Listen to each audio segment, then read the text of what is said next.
Break news చూస్తున్న BRS working president KTR ఇవాళ Nampally ACB కోర్టుకు వెళ్లనున్నారు. ఫార్ములా ఈ కార్ రేస్ కేసులో విచారణకు హాజరు కానున్నారు.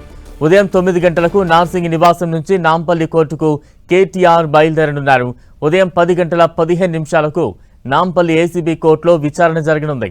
2023లో హైదరాబాద్ వేదికగా నిర్వహించిన ఫార్ములా ఈ కార్ రేస్ అప్పట్లో దేశవ్యాప్తంగా చర్చనీయాంశమైంది.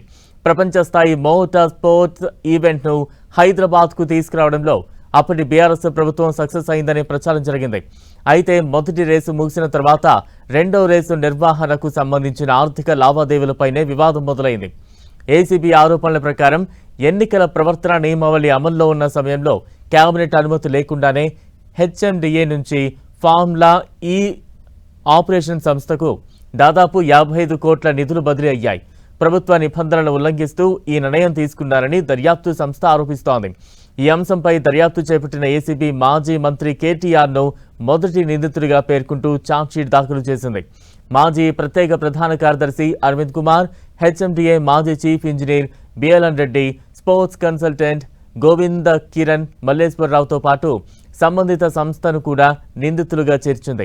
ఛార్జ్షీట్ను పరిశీలించిన ఏసీబీ ప్రత్యేక కోర్టు నిందితులకు సమన్లు జారీ చేసింది. వాటి ప్రకారం కేటీఆర్ ఈ నెల 31న కోర్టుకు హాజరు కానున్నారు. ఇటు చట్టపరమైన నిబంధనలు ఉల్లంఘించారని ఏసీబీ చెబుతుండగా రాజకీయ కక్ష సాధింపే అసలు కారణమని బీఆర్ఎస్ వాదిస్తోంది.